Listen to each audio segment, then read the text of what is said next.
Hello everyone, it's me Clayton. I just finished watching the first episode of Season 2 of What If. Now, this has been a pretty hard year for Marvel in general, not only with their films underperforming in theaters, but also not being generally great outside of Guardians 3. But the What If series has always proven to be a bright spot in Disney Plus's lineup. While the first season was generally pretty fun, there were some criticisms towards it skewing a little too close to the events of the films, and ultimately not going for some of the crazier ideas that some of the What If comics were known for. So in the second season, we're not only getting a new episode every single day for the next 9 days, but we also managed to get some new stories that honestly feel more like the what if scenarios that I would imagine for the series, such as this one where Nebula gets to join the Nova Corps and she gets to prevent an invasion from Ronan the Accuser, who has betrayed Thanos. That's the setup for this episode, and Karen Gillan returns as Nebula, Seth Green comes in as Howard the Duck, Taika Waititi comes back as Korg, and I really liked this episode overall.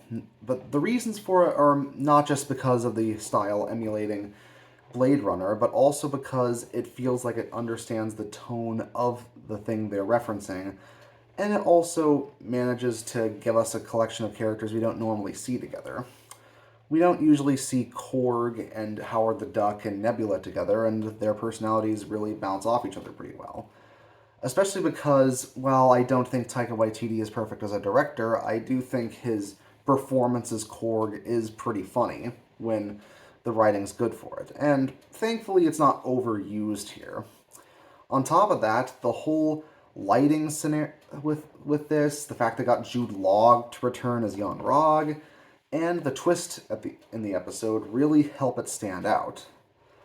On top of that, Karen Gillan just oozes charisma as Nebula, as she always does. Even when the Marvel women tend to feel like they're pandering, Nebula was one of the ones who never felt like she was there for the sake of a message. She definitely still felt like she was consistent throughout all the movies. It was the case with the Guardians movies, it was the case with Infinity War and Endgame, and it's the same thing here. Her joining the Nova Corps does feel like it's something that could have happened if Ronan ultimately took things too far with the Mad Titan and ended up usurping him. And ultimately, I really think that she gets the stoicism, but also the lingering sense of grief and doubt that she can sometimes have.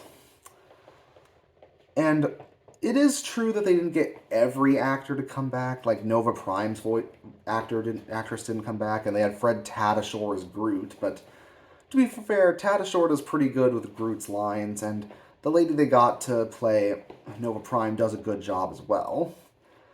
Especially since the Nova Corps were one of the less explored aspects of the Guardians universe, I'm glad that we got an episode that got to focus on them a bit, just with a member that wouldn't normally be there. So, yeah. Whereas the first What If season started with essentially a gender swapped version of the Captain America movie, just with Peggy Carter instead of Steve Rogers in the lead role, this one feels like it actually takes advantage of the scenario to mix up characters and locations in a way that would come as an interesting alternate version of what could have happened in the movies if the storylines were swapped around, which is what a what if story really should be, where it gets to let the writers be creative about these sorts of things. And hopefully the rest of the season is like this, because I generally had a lot of fun with this one. See you next time.